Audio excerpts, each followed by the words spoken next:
You're listening to the Back Home Network, presented by Home Field Apparel.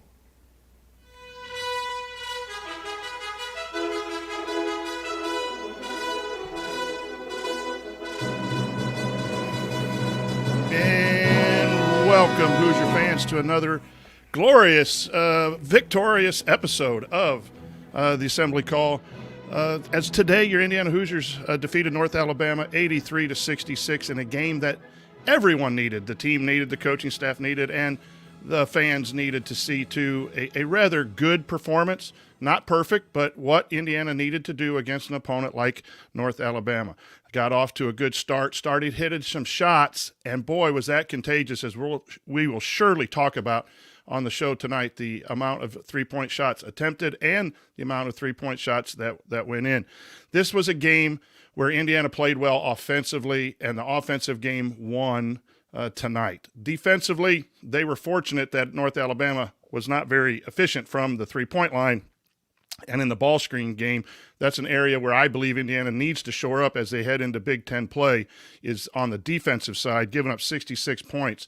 And really, it could have been a lot more if they hit some shots. But let's focus on the positives. We all need it after last Tuesday. It was an interesting show, interesting game, and I thought Indiana came out today and did what they needed to do. I'm your host, the coach, Brian Tonsoni.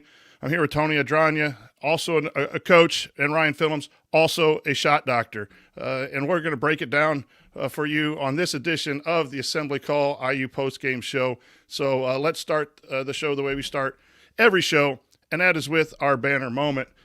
And I'm going to go with assists. I know we're going to talk three-point shooting, but I texted out from the Assembly Call. I thought Indiana, in Mike Woodson's system, I'm trying to look at how Indiana could play well within what Mike Woodson wants to do.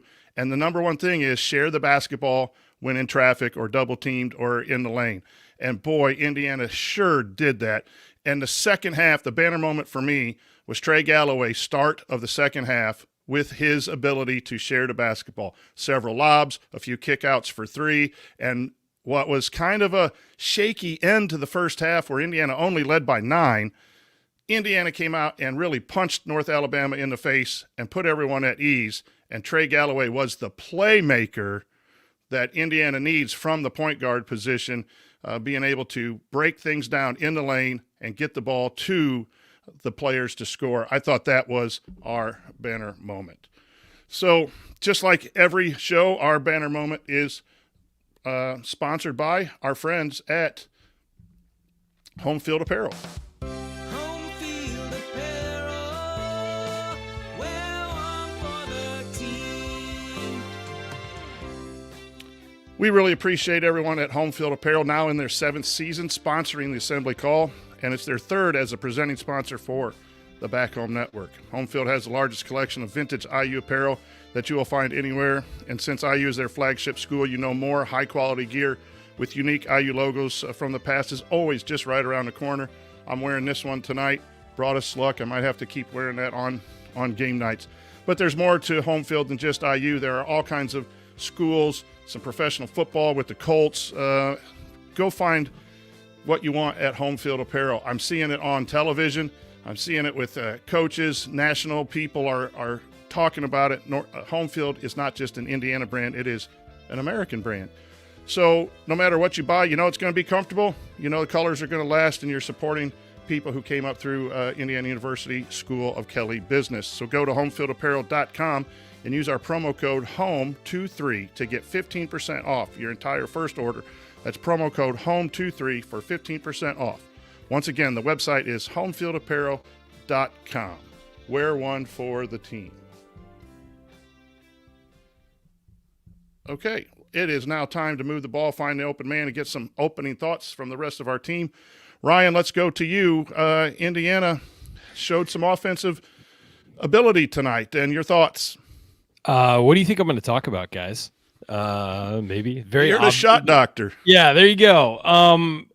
Boy, basketball's a hell of a lot easier when you can make 3-pointers. And I think that going 12 of 24 from 3 from Indiana, honestly, I will say this, and there can be quibbles. We've seen individuals in the Mike Woodson era shoot confidently in games. I've never seen the entire team shoot confidently in a game, and we saw that tonight. Everybody who's stepping into those threes, rising and taking them. When they missed, they didn't get discouraged. They were willing to shoot again. And they made the three-pointer part of the offense, as opposed to just something that might happen if you're standing and there's nobody within 10 feet. Well, I got to take this. The guys were looking for shots. They were hunting shots. They were finding open areas. And the other thing about threes, and you saw this tonight, a made three gives a team energy.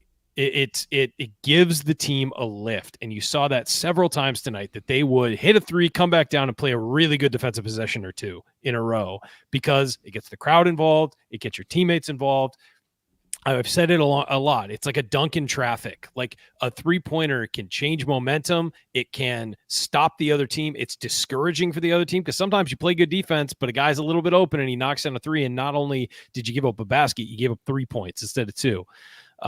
It was a different mentality from Indiana tonight. I don't know if this carries over or if it's a one-game thing, but it needs to carry over. These guys need to be able to make 10 threes in a game. I'm sorry. If you want to go somewhere this season, you've got to make 10 threes in a game. You've got to make 12 every once in a while. Yeah, some games you'll only hit 6, but only taking 9, 10, 11, 12, that's not enough. You've got to take. They took 24 tonight. That should be around where they're taking 20 to 24 a night, and taking them not because the shot clock's winding down, but because you reverse the ball and you feel confident stepping into one. Gabe Cupps has looked very tentative stepping into threes. He hit one tonight, stepped right into it, took it. So this needs to be the mentality moving forward from Indiana. A couple guys were 1 for 3. That's fine. 33% for this team, 33% taking 1 of 3 is fine. We need those baskets inside and out from Indiana. They're so paint heavy. They won tonight scoring 83 points. Only 32 points came in the paint. You're not going to score 50, 60 in the paint every night. You've got to move the ball around, and you've got to hit shots. And they did tonight, and look at the result. They look like a much more confident, dominant team. And this is the first time in the non-conference they've really done what they were supposed to do against a lesser opponent. And the difference is they made shots. Also joining us is the founder of the IU Film Room, Tony Adranya. Tony, your thoughts on Indiana's victory over North Alabama? Yeah, I tweeted it out, kind of just like a palate cleansing win, after Tuesday night, where, was a rough one to watch in many respects. And, tonight was just fun basketball to watch. Sounds like I'm loud. So, yeah, I mean, it was fun to watch. And, in that respect, when I look at Indiana's offense and how they ran it, I think that was a great thing to see from my perspective. Was they were doing a lot of things to get guys open shots as well. They were running empty side ball screens and then forcing help in the middle, and then on a kick out, guy would be open, or they would run a roll and replace ball screen and they'd hit the replace guy. So a lot of the stuff and actions that Mike Woodson was running was helping Indiana get those open looks as well. And then, as you noted, guys were unselfish in giving up the ball. I thought a play that probably not a lot of people will think about, but what I thought kind of showed the growth of Mackenzie Mbako. It was a late shot clock situation. He was actually kicked out to, I think there's 7 seconds left on the shot clock. He takes one dribble. In my opinion, he probably forces up a tough shot there beginning of the year. He kicks it out, I believe, to Cupps, who's wide open because his man helped, and he knocks down a 3. Little things like that are showing that there's some growth there, and that Indiana's looking for those open shots. It almost felt like tonight was a concerted effort to shoot threes. It may just have happened, and that's great, but 7 different guys making threes is obviously a huge positive sign for Indiana's offense moving forward. Now it's stacking games together and on top of each other. So encouraging from the offensive standpoint. I thought Indiana kind of got whatever they wanted. I wanted them to kind of run up the score to offset some of the analytics, like Ken Palm and Bart Torvik and the net and stuff like that. He looks at an efficiency margin, and the more you win by, that actually does factor into those things. But yeah, outside of that, not a lot to be concerned about. You mentioned the defensive side of the ball. I thought some of Indiana's guards struggled to guard their yard, and that puts your defense in predicament. So I'm sure we'll touch on that a bit, but that was really the only kind of negative aspect I saw of the game, but much more positive. Yeah, the offense was pretty good. I like transition. I thought they did a good job in transition. They started out the last couple games really pushing the ball in transition, feeding off their defense, and then it kind of went away. I thought tonight they're running a little chin action, I think, off of their secondary, Tony, Yep. where they do a little ball reversal handoff, and then when the ball gets reversed a second time, they're having a back screen of the weak side guard. I like that. It opens up the lane, and then you can drive. The prototypical play for me tonight was Anthony Leal's three. When the ball got kicked out, there's a baseline drive, hit the baseline drift, one more pass up to the top. That's what you see in college basketball. That's what we haven't been seeing a lot with this Indiana basketball team. And that was just and even we beat people on the nail slot rim defense when they went to stop someone at the nail, and we kicked out for threes, which we had not been doing. It seemed like this group was going to be a drive to the rim at all costs. You still saw a couple guys come off the bench doing that. It was my concern with Anthony Walker in some of his drives in the previous two games. But I thought Indiana's offense was spaced well today, and like you said, ran some different things. I love getting the ball into the pinch post for that little Chicago action. I thought Trey was better in the Chicago action in throwing a post pass and a kick out instead of just trying to jam it through three people all the time. And so I think everyone tonight had a concerted effort. I hope you're right that it was to shoot threes, but it also could have been share the basketball. You watched a film of Morehead State and you didn't share the basketball and you didn't shoot because your shot selection was bad. Shot selection was really good tonight, and that is going to be needed against teams that play much better than North Alabama, because you're going to need to be very, very efficient against the Big Ten, and Indiana has to win a lot of Big Ten games to get in the tournament. Ryan.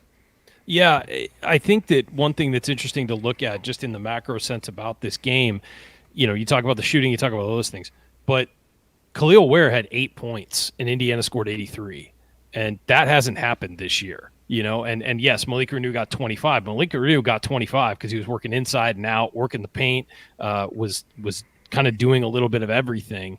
But other guys scored too. You had 8 from Galloway, 5 from Leal, 11 from Walker, 5 from Gabe Cupps, who hasn't been scoring at all, 12 from Mbako. You got the scoring other places. It was a balanced attack. Now you get now if you have this kind of balanced attack, maybe Renew doesn't get 25, Mbako doesn't get 12. But if you have guys that can score up and down the lineup, and Ware has 20 in a game, you're taking yourself to a different level.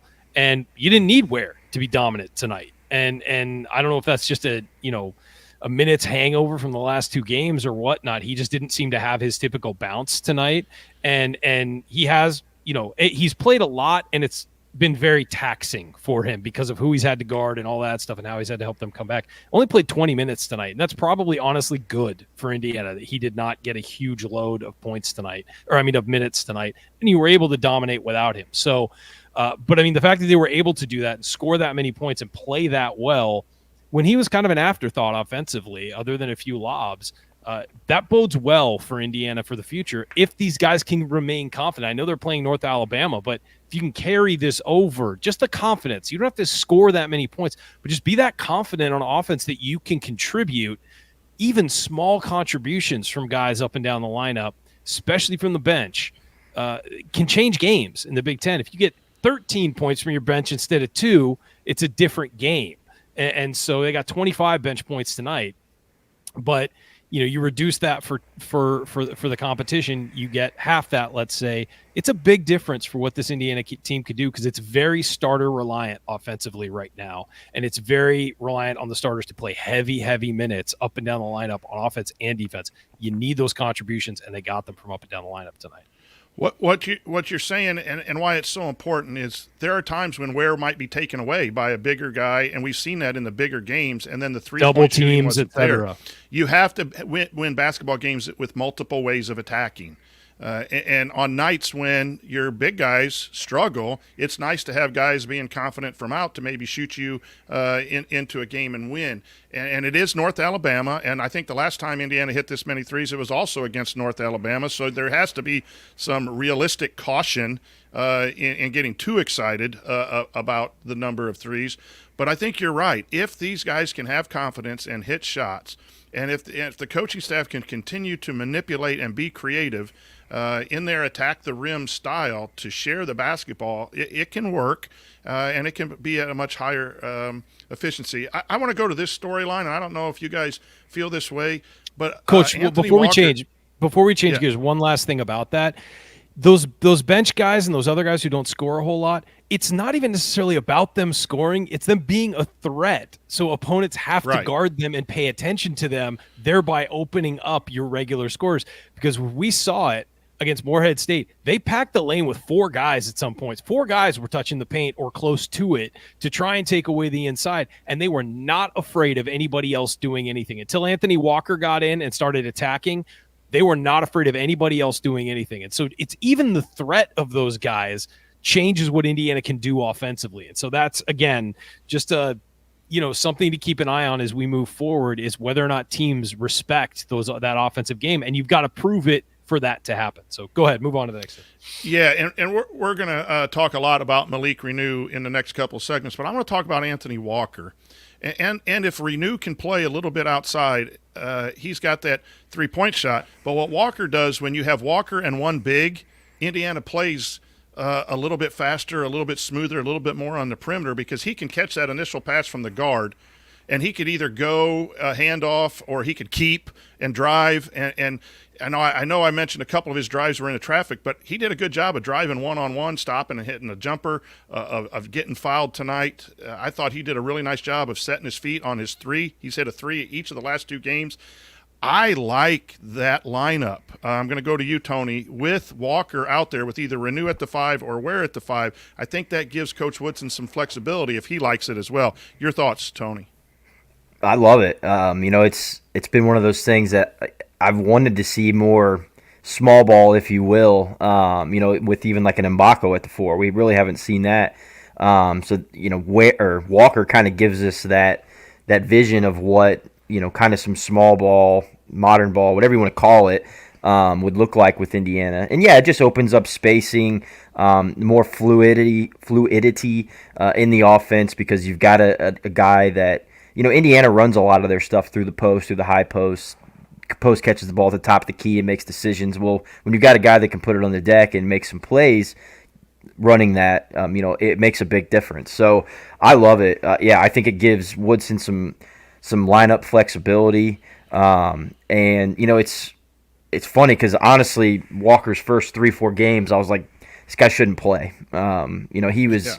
He was poor. It took him. I mean, as a transfer, He's come on strong. as a transfer in a new system, sometimes it's hard once the bullets start flying in real games to fit in, because your instincts are geared to do something different. So I agree. I think that it was real tough for him to fit in. It seems like he's kind of found his niche now, and I think that will work for him moving forward. Absolutely, yeah. It's important. I mean, honestly, like you said, to have that bench contribution, and now you've got somebody that seems pretty dang reliable coming off the bench every time he's on the floor. And, that's kind of what Trey Galloway was for this program for a couple years, where, like, you knew when he came in the game you were going to get solid contributions. It's nice that Indiana, it seems like they might be kind of finding that. And, of course, it's somebody in the front court. And I tell you what, I love putting your bigs into screening action that's not on the ball. They ran that double pin, they run some floppy, but that down screen with Ware with a curl, and Galloway caught, and if you help on the curl, then you just lob it up for Ware. It's kind of like an empty ball screen somewhat without having the ball on the wing. There were enough things like that tonight that were different than just clear out a side on a rub cut, dribble up and throw it in the post and stand still. There was a lot more movement. And hopefully that wasn't just experimental tonight against North Alabama. Hopefully that is also embedded elsewhere. But the last storyline we have – go ahead. I was just going to say what I liked that Mike Woodson did was, North Alabama had kind of figured out that empty side ball screen and how to guard it. So then he went to a dribble handoff action once to force that basically turned into an empty side ball screen, and then he went to that double pin or that pin down with Ware and Galloway, and then he got that lob. So I liked like you said, it's basically the same exact play. You're just getting into it different ways. Exactly, and I liked that because North Alabama was really struggling to wrap their heads around what Indiana was doing there. Switch it up here before we go into segment 2. The ball screen coverage for Indiana continues to be the concern. It was a good night tonight, but I think we need to address the ball screen. They're trying to go over the top and play some drop coverage. Sometimes they switch, and really a couple teams are starting to figure out if you can really get the defender on the ball caught up, they're just pulling up and shooting because there's not high help or hard help in any way. And I think that's going to cause Indiana some continued problems. And I think that was some of the guard your yard look, too, as you're trying to force them one way and get on that hip, and then they just were beating people downhill. I thought it was a tough performance on the guard's perimeter. But that ball screen action concerns me. Ryan or Tony, whoever wants to take it, your thoughts on maybe what Indiana can do. Is it just execution, or do they need to think about doing something different on their ball screen coverage? Ryan?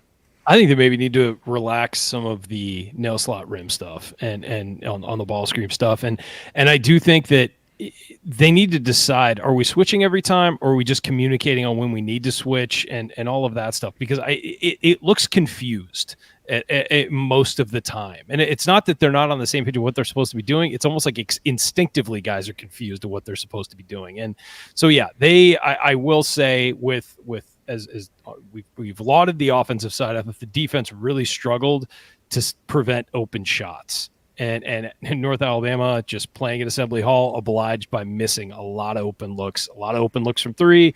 And then on the inside, they did as well. They were 9 of 17 on layups. And I think Khalil Ware has a lot to do with that, just his presence. But I just feel like Indiana's defense doesn't know what it wants to be. And we see in some games, it looks pretty good. In some games, it looks like a disaster. Luckily, tonight, their athleticism, I think, won out, and just their ability to be bigger and faster and stronger than North Alabama won out. And you had North Alabama guys just kind of rushing things once they did get open looks because they were sort of anticipating a faster, bigger guy closing out to them or a faster, bigger guy looming in the paint. So, but yeah, I don't know what they're going to do here. I will say, and this is a sin, and I would never do this if I was a coach, but I do think occasionally they should continue to mix in the zone a little bit when they're struggling defensively. And just to give another look and to, especially in the Big Ten, because Big Ten teams are not going to be expecting zone from Indiana. So mixing it in after a run of bad, defensive ball screen coverage or something just to change things up might be something that Mike Woodson wants to consider. It's worked for them before, and they have a lot of length. And so that helps a zone tremendously when you have that amount of length. It's the reason Syracuse has been able to run it for so long, is they get super athletic guards and big men. Yeah, a couple things on the defensive side that I think they have relaxed a bit of the nail slot rim stuff. I think it was against Auburn, perhaps, or it might even been against Morehead State, but they were staying glued to shooters that were in the weak side corner, which end up turning to the strong side. So I think they have relaxed it, or at least adjusted game to game. I think North Alabama came into the game shooting, 36%, I think, from three, so pretty good. So that side of it is concerning. To me, Coach, I would love to see them at least try to ice ball screens. Like you're in the drop coverage, which is really putting the point guard in a bad situation, trying to go over the top there in that drop, and then they're ended up behind. Gabe Cupps has probably gotten 4 fouls this season trying to come from behind to block contest a shot. With the ice coverage, and for those that don't know what ice coverage is, sometimes it's called blue. You're basically forcing the guy not to use the screen, and you're parking your big, and you're just kind of corralling that guard to a spot, and not letting them use the ball screen. So where Indiana really struggles on those ball screens is guy comes off that high ball screen, nail defender helps, kick out, wide open shot. That's happened time and time again for Indiana. To me, you just eliminate that with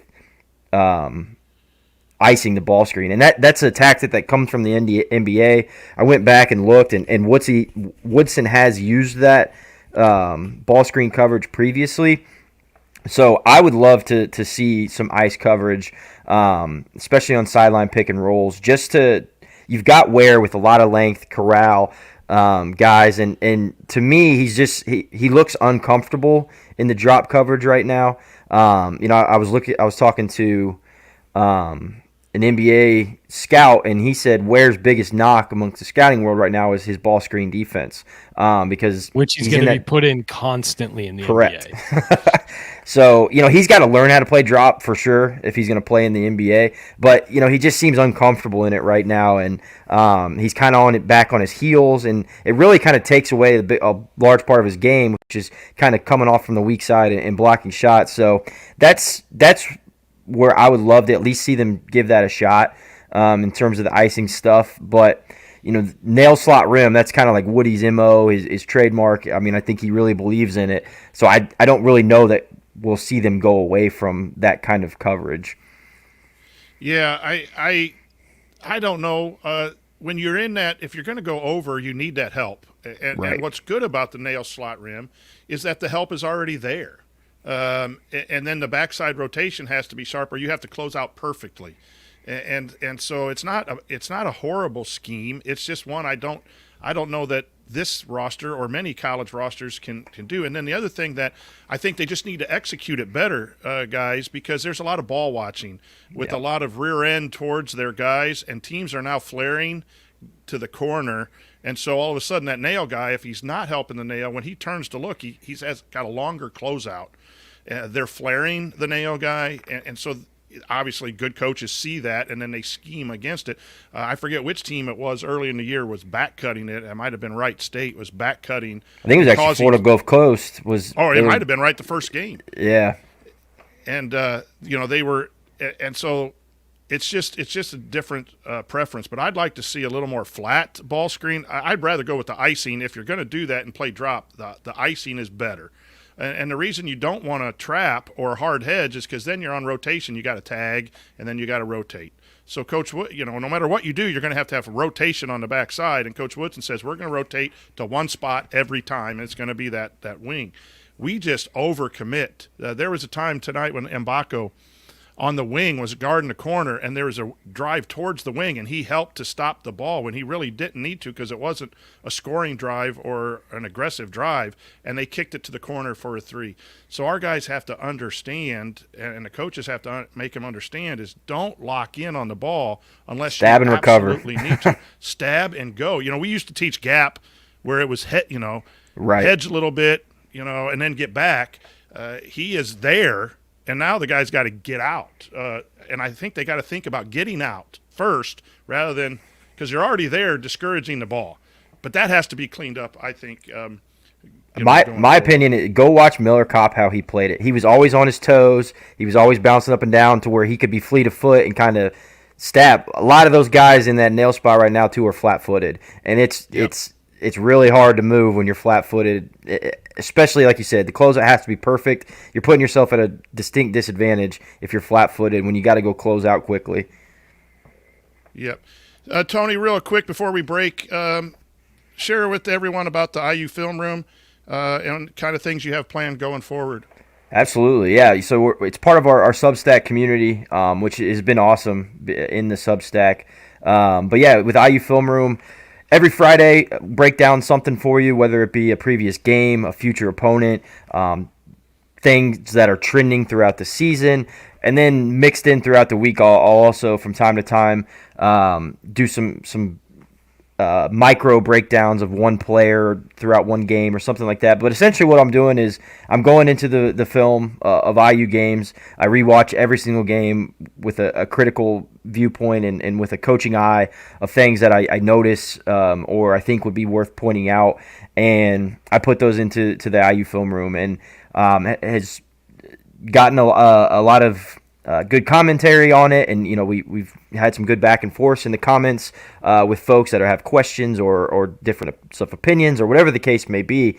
But it's been a lot of fun to dive into that. So would highly recommend joining the Substack, because not only do you get the IU Film Room, but you get all the other premium aspects of the community, which is the post-game emails, the full email.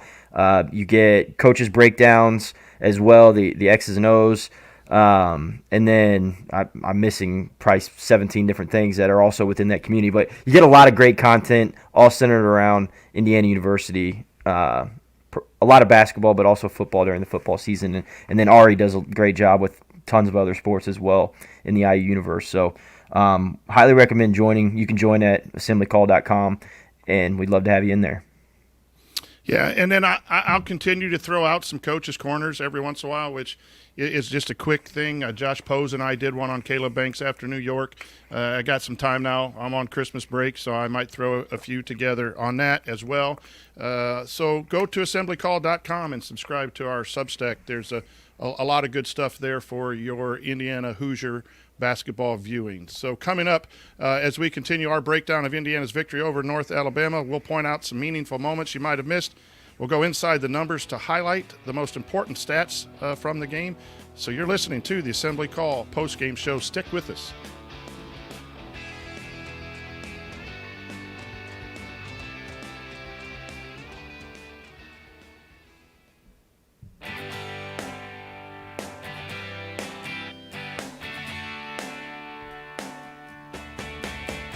What's up, y'all? It's Devontae Green giving you the green light to watch Assembly Call after every IU game. Just don't listen to their opinions about shot selection. Remember, you miss 100% of the shots you don't take. Go Hoosiers. Welcome back. You're listening to the Assembly Call post-game show. I'm the host, Coach Brian Tonsoni. I'm here with Ryan Phillips and Tony Adragna. We're breaking down Indiana's 83-66 win over North Alabama, and now it's time for the meaningful moments you might have missed. Meaningful moments that you might have missed. You know, there were a lot of good things. I already brought up one of mine, the pin screen, the curl, and the lob. I'll just talk about this. I always talk about handling adversity. Galloway comes out to start the first half, and he drives into three people and gets the ball stolen and turns it over, and then he proceeds to go on a run of 5 straight assists. Yeah, you know, those are things that as coaches you like to see, because you're never going to play perfect, but it's what you do after you make a mistake that matters. And he came back after that and didn't let it bother him, and then just really was the difference. I think that was a key thing to witness, especially for Indiana to get out to start that second half. And the other thing, and I'll just turn to you guys real quickly, is Indiana's zone offense. I like the 1-4 across 1-4 high, where they have an elbow catch and then they drop the post right into the center and have some wings float to either to the corner or to spot up against the zone. It took them 2 or 3 zone possessions to figure out to go to that, but once they went to that, they got some easy looks. And I think at times Indiana's zone offense has been good, at other times it hasn't been, but it's usually the first 2 or 3 possessions where Indiana's kind of feeling out their zone offense. But look for that when teams play Indiana's zone. Look for that 1-4 high. I thought it was really well executed. Ryan, were there any moments that stood out to you? I thought the stretch to start the second half was really important to them, and they really did pick it up. They played with energy coming out of the half, and I just think that it wasn't a specific moment, but it was the energy coming out of halftime. You expended a lot of energy in the first half after, again, you played 2 nights ago. And so sometimes you get to sit down, get a little cold, and you come out flat. They did not come out flat to start the second half. They played with energy. They played with attention. They played, there was no letdown. And I think that was the most important thing. And I did write down, just can't come out flat to start the second half. Do not give this team any life, or let them think they can get in it, because then it starts to wear on you. Then you start to realize you're tired. If you're flowing and you're doing well, you don't have time to think about that your legs are a little down from the other night. So I thought just that stretch to open the second half, they kind of established themselves again, showed that they were, the dominant team and weren't going to let North Alabama back in the game. I thought that was really important.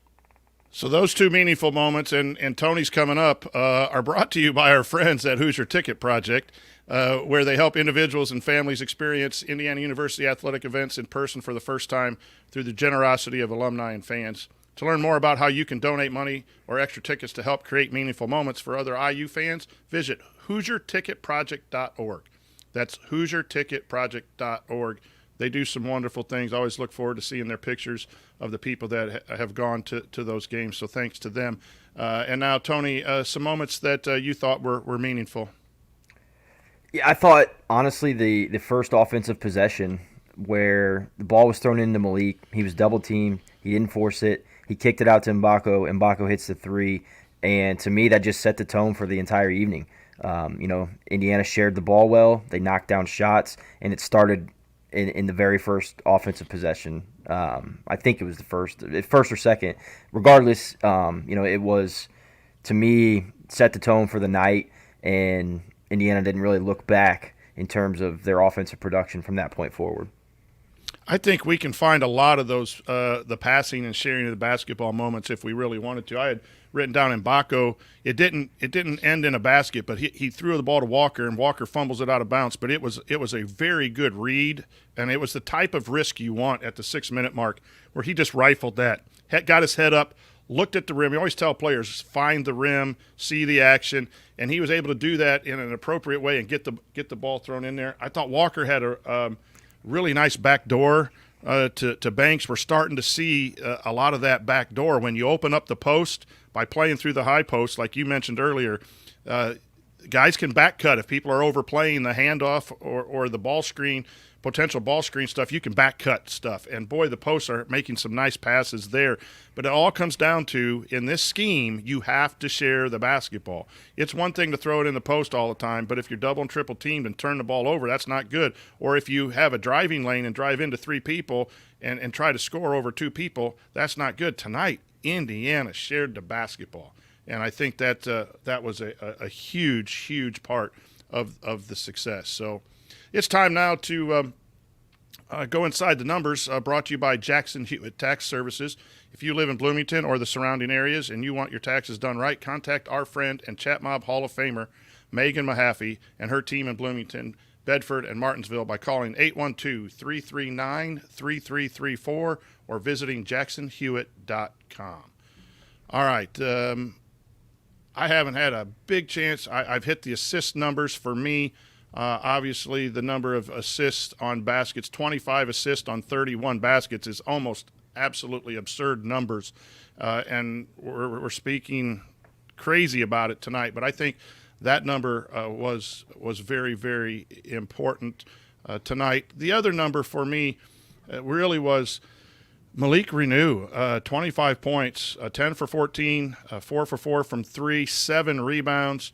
He did turn the ball over a few times, but I thought this was a game Malik had struggled with foul trouble and playing time because of that foul trouble, and he came out tonight offensively very, very focused tonight in leading the team in scoring. Ryan, your thoughts on what Malik was able to do this evening? We're going to be talking about him again in the next segment. It was his best performance. Obviously, I was kind of surprised that his highest scoring performance ever before was 18. And I guess, right, that makes sense because last year he didn't really get to play as much because of the guy who was in front of him happened to be an All-American.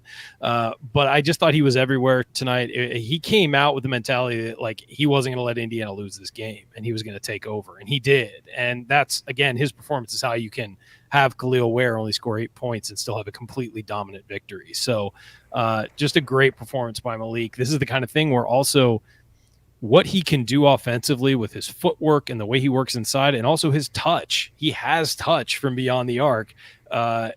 With those things, he can do this in the Big Ten. He's strong enough to do this in the Big Ten. He's quick enough to do this in the Big Ten. He's just got to believe he can do it, and he will. I mean, that if he thinks he can do this to guys in the Big Ten, he can, and he will. So, great night for him. Best performance we've seen from him at Indiana, inside and out. Right. Ryan, you said you had a couple numbers. What do you have? Yeah, I think one that's interesting, again, they scored 83 points, won by 17. It wasn't really a close game. Points in the paint, Indiana 32, North Alabama 30. they didn't need to dominate tremendously in the paint to win, which is what's encouraging about this game. I mean, there are a number of things that are encouraging, but they didn't, it feels like Indiana's got to win the paint by 20 points to win every game that they win. And they didn't have to do that today. And that's obviously, we've talked about the shooting repeatedly, but it's because they made shots. And they didn't, it's not like they got to the free throw line and dominated from there. They were 9 of 14, which is not good. And we need to continue to be better at the free throw line. But, they didn't absolutely dominate from the line. They dominated from the 3-point line. That's where they won the game. Tony, any numbers stand out for you? Yeah, I'm looking at Synergy right now, and Indiana has been one of the worst spot-up shooting teams in the country. I think they were in the second percentile. Tonight, on spot-up shots, they scored 1.8 points per possession, which is far and away their best of the season. And, I don't think that's a surprise to anybody based upon how they shot from the three-point line. But, seeing it in that light after how bad they have been, pretty meaningful. Tony, do you, and we'll come back to Ryan as well on this, that's a crazy number, absurd number. How sustainable is this, and what is a reasonable number going forward, and what is needed for Indiana to be successful in the Big Ten with stretching the floor, spacing, and shooting? You're not going to shoot at a 1.8 points per possession on spot up every night and shoot 50% from three, but what can this team do, or what does it need to do to at least be better offensively? Yeah, I think more of the actions we saw tonight where they give guys space to drive and then make decisions and make good decisions off of those drives. I think that was really kind of the linchpin to the offense this evening was, there was a lot of great opportunities in space for guys to create. That just hasn't really been there for much of this season. A lot of Indiana's offense was predicated on feeding the post and kind of standing. There was a lot of movement tonight, and like you said, the early offense stuff that kind of turned into a chin action that opens up the floor, and then guys made good decisions, and that's important. Obviously, as you mentioned, 1.8 not sustainable. The best spot up shooting team in the country, or second best, is Indiana State. They're doing that at 1.24 points per possession clip. So if Indiana could get a point per possession, off of those spot-up opportunities, which is typically shooting about 33% from three, would be your 1 point per possession. So if they can just get it to that level, which is kind of NCAA average-ish, that does open up a lot for this offense. And I don't think that's asking a ton, especially given they've showcased what they're capable of. Obviously there's going to be some regression to the mean, but I think they can find a 33% clip. They've got enough guys that can shoot, and they have enough in their offensive repertoire to get guys good looks. Ryan, how many threes in general should Indiana take, in your opinion, given they're not going to hit 50% all the time and don't really need to, but tonight was good, and we need it to continue. Your thoughts on kind of a goal for this team? I think they need to be taking 20 a game. And if you have to feed that to, I know everybody got in on the act, but if you need to feed that mostly to Mbako, Renew, Galloway, and Cups, fine. But, maybe those guys take more than they should. But at least if you're taking them, the defense has to give you some kind of respect out there, because those guys have proven they can make them. I mean, Cups, not really, but he'll get there. But I think that, you really need to start taking more shots. And eventually, if you got guys comfortable taking them in games, they could start making them more confidently, if they're used to doing it and they're not hesitating and they're not thinking, nope, got to feed this inside, got to feed this inside, got to feed this inside, got to get over here for a pick and roll. They got those two guys got to pick and roll. It's not the offense isn't about me. No, everyone needs to be involved, all five guys. And so, and shooting is a big part of that. I think in order to get those shots and to get 20 shots, you need to continue to move people, as Tony said, because that moves the defense, and then the defense isn't as sure on their coverages or scouting reports. When that offense that we run all the time where you just run a wing off the post and you dribble up and throw it in the post, everyone's prepared for that. And everyone knows their rotation because the defense really hasn't moved. The same somewhat with middle ball screen. If you start that right away, if you have some false motion or that chin action and then even go into a side ball, side ball screen still very, very effective. But when you move people, you also move the defense, and you give a chance for kids to be in bad positions or rotate too much or not rotate at all. And that's what happened. Now, we need to keep doing that against better defensive teams. Obviously, this team struggled defensively, and Indiana took advantage of it. That's what you want. So that's going to be a positive. I don't mean this to be super negative. But when you move the defense and you move the best defense in the Big Ten, you're going to have more openings to get those 20 shots a game. And if you hit 7 or 8 out of those 20, I think you'll be closer to that one point per possession. I just think that was a really good point, Tony. I think that's really good for Indiana. The standing has to stop. I think college basketball is about moving. And there are times when it has to stop. You know, when that ball goes in, there's nothing wrong with the 3 guys over there and you have a dive. That's just good basketball. Every program runs it. But Indiana sometimes relied on that way too much. Transition basketball, a lot of threes in transition, and a lot of threes in the actions that were done.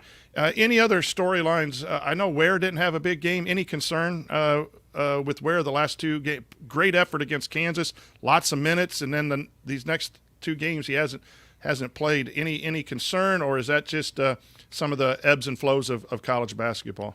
Ryan? Well, I think personally it's, he played 37 minutes against Kansas guarding one of the best centers in the country. That's just going to wear you out. And we can talk about, well, he's young, he should be able to bounce back. Well, should is great. But that's just reality. It wore him down a bit. I thought the last game he didn't look like he had as much bounce. He didn't look like he had his jump. And you saw a little bit better this game, but there's a reason he only played 20 minutes. He was probably worn out. And being a big guy like that, playing that many minutes can be rough on your body. So I think is that a concern in the Big Ten? I mean, he's going to play 18 big games, not as big as Kansas and Dickinson, but he's going to play 18 games, and some not getting back. But this was our scheduling thing. But yeah, this is 3 and 6 days after finals week. I think that the circumstance has a lot to do with it as well. And again, he'll get used to playing that many minutes too. He didn't do it last year, so he'll get used to it slowly, and I think that he'll build up and be better. But ideally, you don't want anyone playing 37 minutes a game. You want to be able to have a bench that you can rely on to take 10 minutes off of his play, especially a big guy.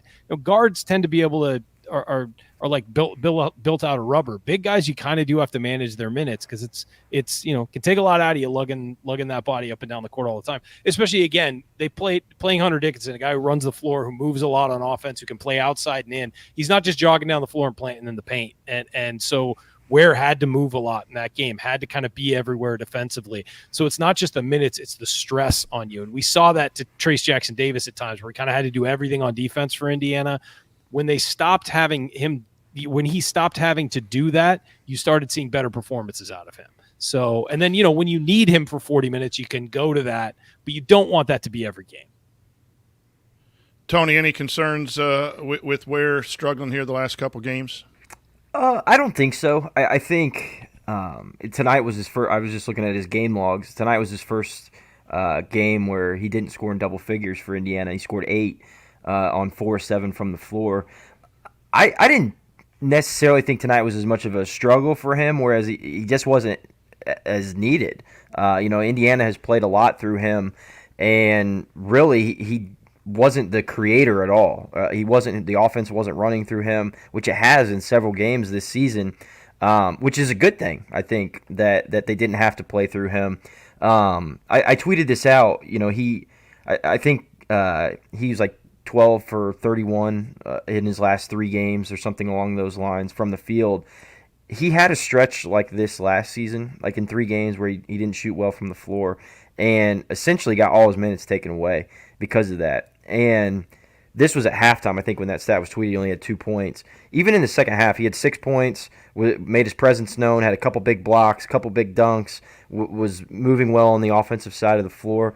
I think what we're seeing is that Mike Woodson is going to allow him to play through some of that he wasn't able to do at Oregon last season. And I think it's why he's going to be better for it as a player because he's finally faced a little bit of adversity, and Mike Woodson's able to show. I mean, because at the beginning of the year he was our best player and it wasn't even close.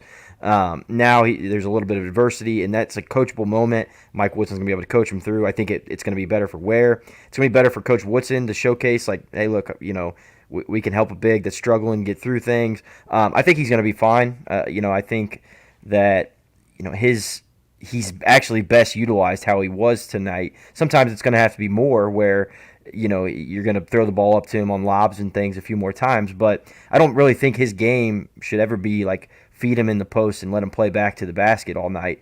And so I like the way that he was utilized, moving, making his defender come out.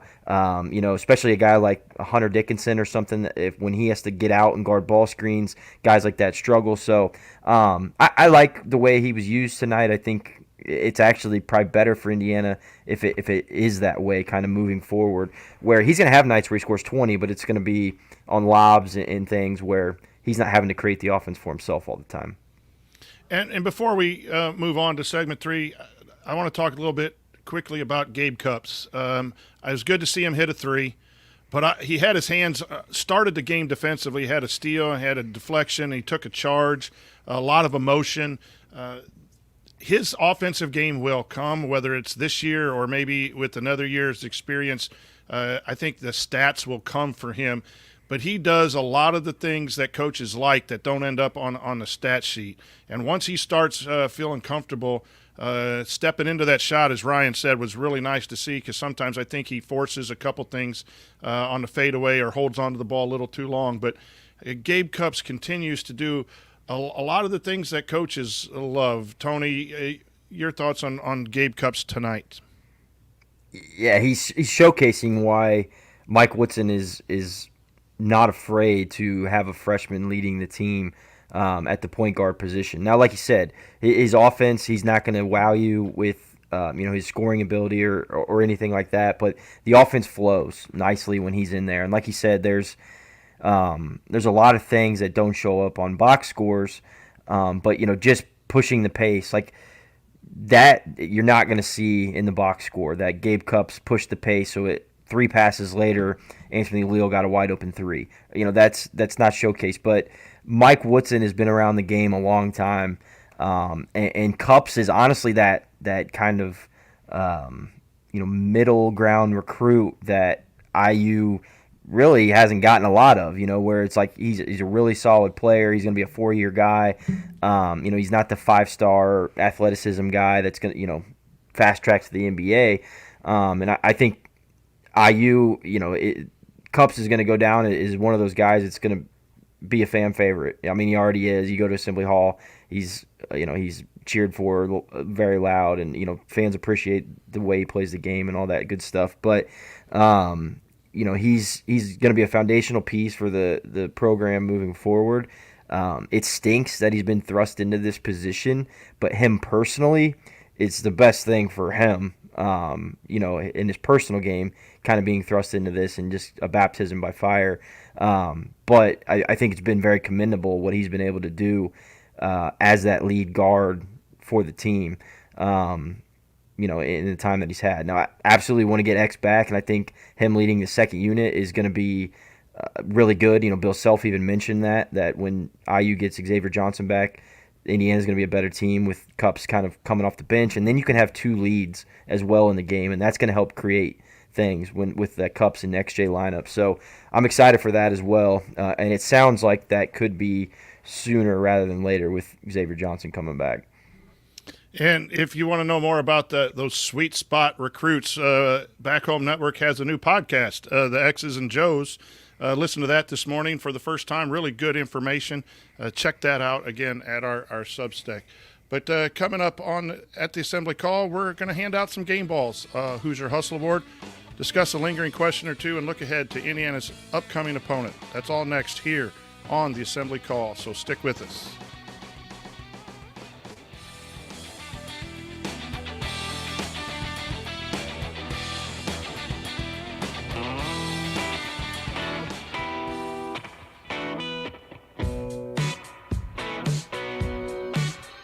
This is Tim Priller, and I never miss an episode of the Assembly Call.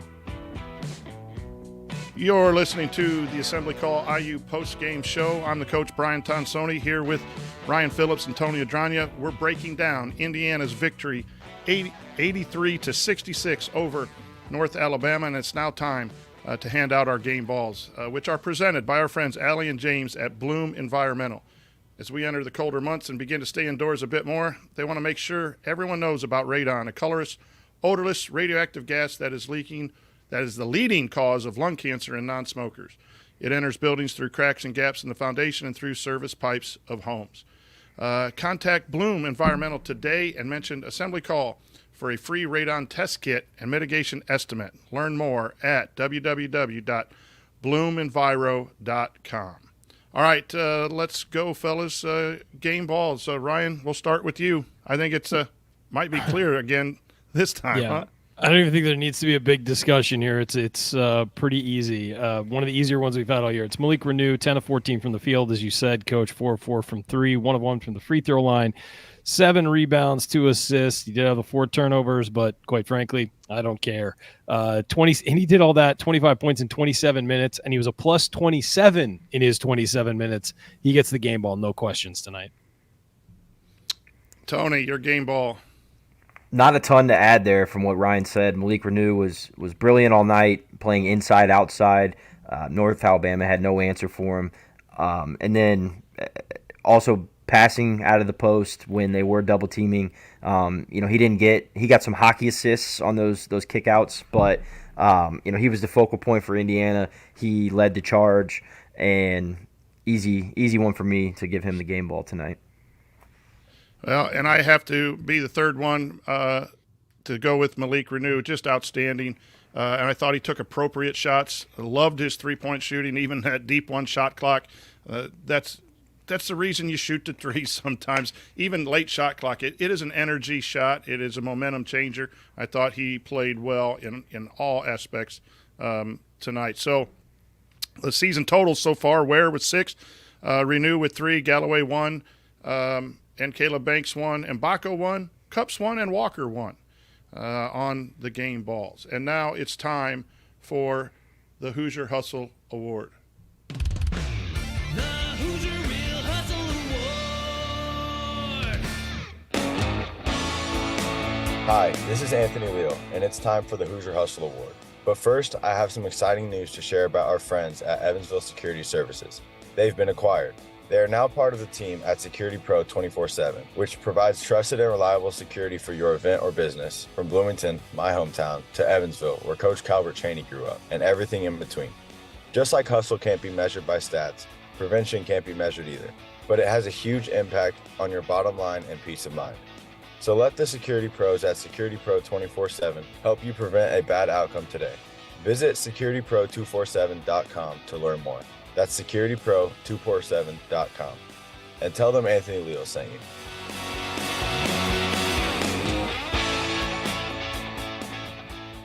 All right, thanks, Anthony. Nice shot, by the way. It was good to see you get some run and have your feet set and be part of the three-ball shooting this evening.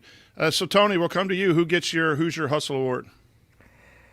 This one was hard. I thought both Trey and Cups could have good arguments for them. I'm going to go with Cups based on the things you mentioned. Early steal, set the tone. I was pumped when I saw him take that charge, and he really showed some emotion. The camera did a great job, like pan right on him as he's screaming and yelling, excited. So, a lot of little intangible things that he does go on to help this team. And then when he does actually, get like some box score stats in terms of charges taken and all that stuff, I'm going to go with him tonight. Ryan? I got Trey Galloway. I thought he played a really good game. I thought he was really active. Cups could definitely get a vote here. But 9 assists. He was up and down the floor all night, and he was really active on the offensive end, though he wasn't scoring a ton of points. He only had 8, and 2 of those are from 6 of that's from 3. So he didn't really have any layups or anything like that. But he was dishing the ball. He was getting guys active. He had 3 rebounds, 2 of them offensive, which I thought both were key. And he had a block and a steal. So I really thought he was very active and brought it in this one.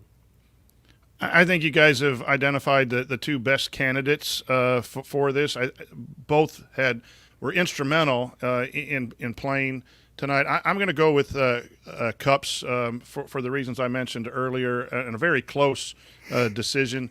Plus, I'm the host, and I finally get to break a tie after losing a few earlier to tiebreakers. So I guess I was going to win no matter who I picked, but Cups does it for me tonight, and that is his third Hoosier Hustle of the year.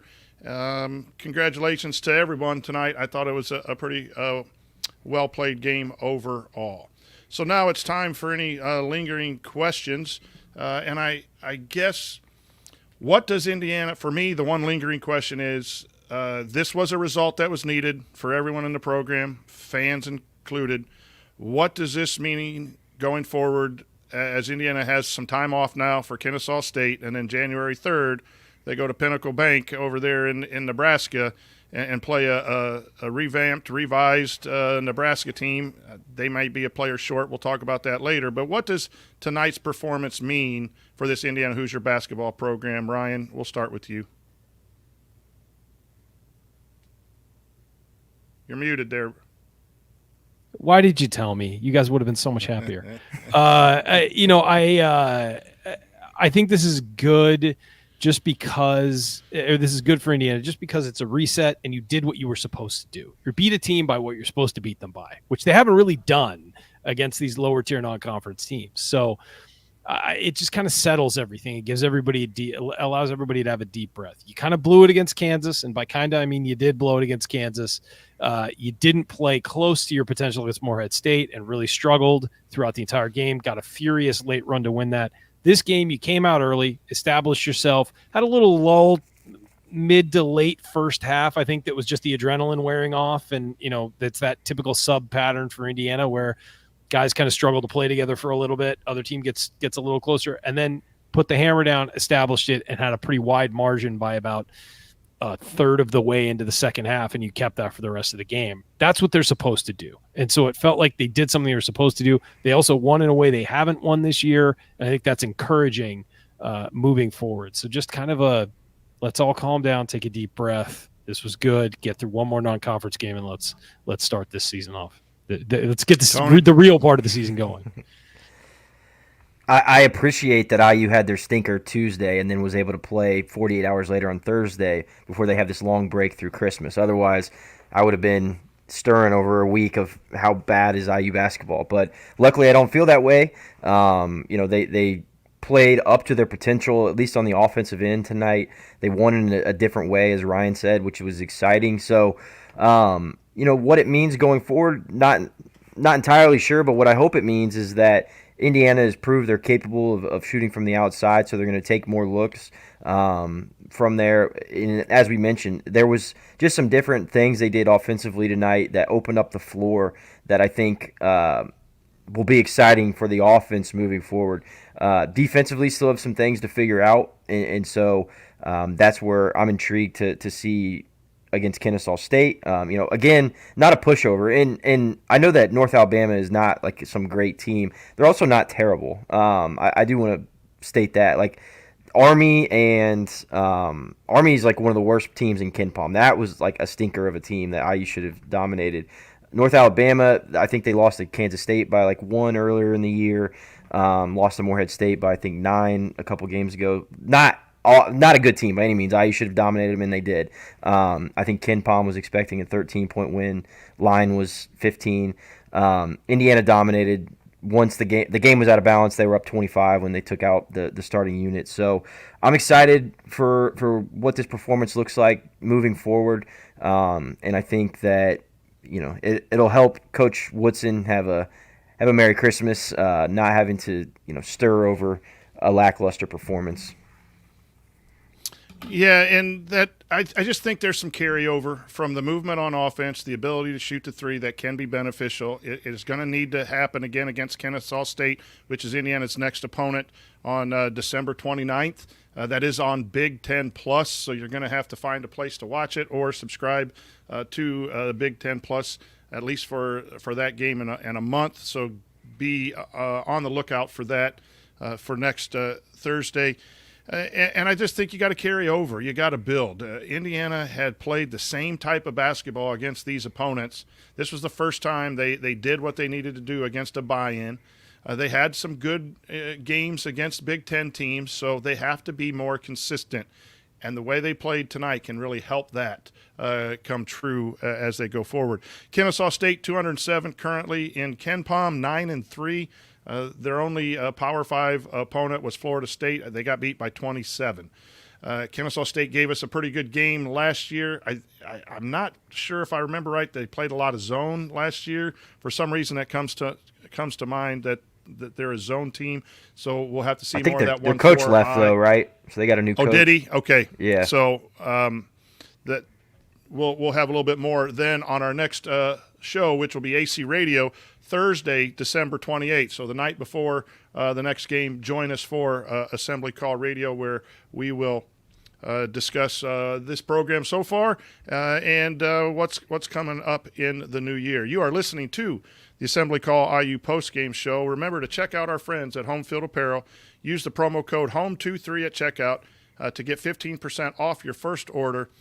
Fellas, it's time for last call. Tony, we'll start with you. Your closing thoughts.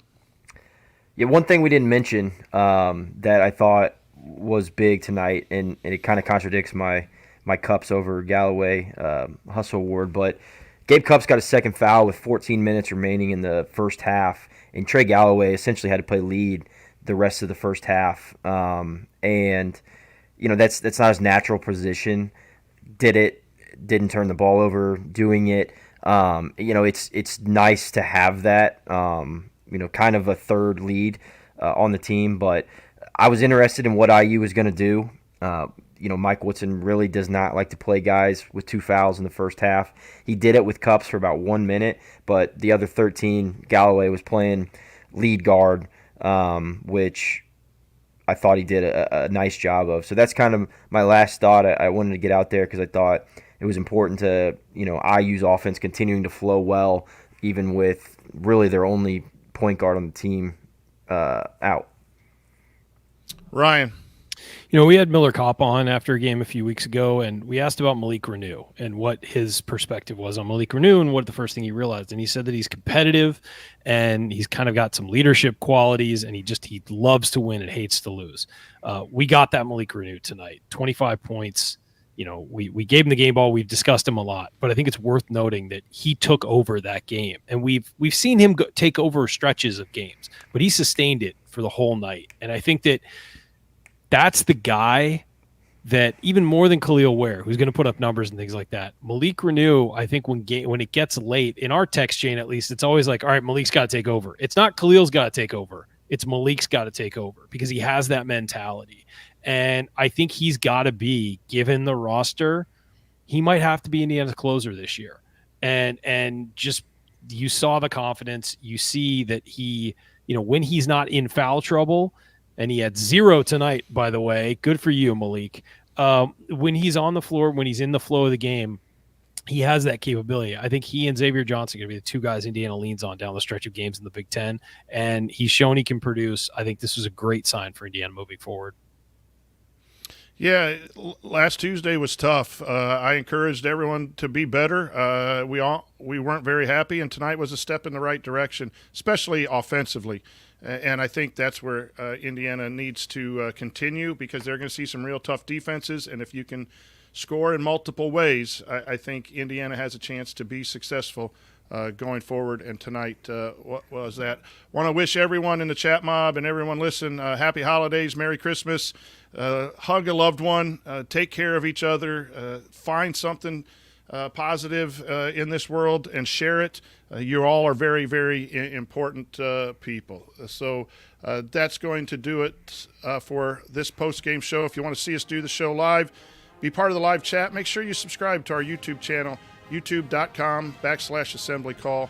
Don't forget to go to our substack.assemblycall.com to join our free email newsletter. Special thanks to Bob Thompson for the music you hear on the show. Special thanks to John Ringer of rigdesign.com for designing our logo. And thank you for listening. We'll be back to talk IU Hoops again with you on Thursday night. Until then, take it from me, Jordan Halls. Keep your elbow in and your eyes on the rim. And go Hoosiers. All right, I got to get out of here, folks. Thank you. Thank you. Thanks for coming out. Hey, the show's over. Here I come, Coach Tonsoni. okay. All right, everybody. That music a little bit, but Good enough. good.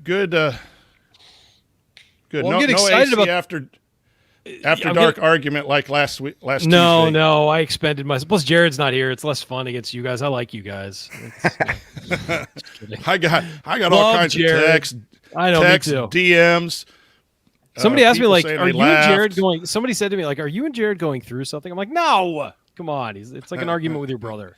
But I am my getting excited goodness. because it appears we have a venue for the meetup. We'll be giving you details coming forward, everybody. So I forgot to say that. Yep. we will be doing a post-game show on February 3rd in Bloomington after the Penn State game. Make your plans now. Come see us in person. You can tell me I'm an idiot to my face. It's happened before. I'm used to it. But yeah, come join us. That'll be so much fun. We're really excited.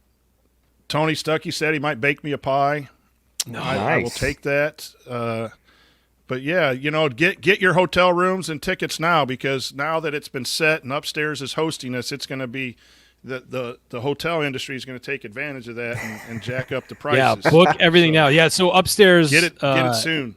We'll be doing our show from Upstairs, guys. It's going to be great. We're really excited. We thank them for being involved, and we'll be giving out details more as they come. A lot of people are going to be involved. It's not just going to be the show or this show's guys. We're going to try and get a lot of people involved. Let's have some special guests. So we're really excited about that. So please make your plans now. February 3rd, come. It's the weekend before the Super Bowl, so you're not going to be missing anything unless you're really into the Pro Bowl, which, come on. Doing the work will be there. Their next show, by the way, is Wednesday. Our show Thursday, and then we have a game. Doing the work will be there. IU Philly, Mike Weymouth, and Bob Moats of the X's and Joes will be there. Crimson Cast will be there, and unnamed guests that we're working on. We are working will on also guests be there. now, but it'll be a different last time- format. I think For sure. We're gonna thinking make about this- a different format than Yeah. our regular shows, but we will be there. You're not just gonna you're not just gonna have to listen to us drone for an hour. We're gonna mix it up and have some fun stuff, and it'll be a modified post game show. Hopefully after a win as well. That Yeah.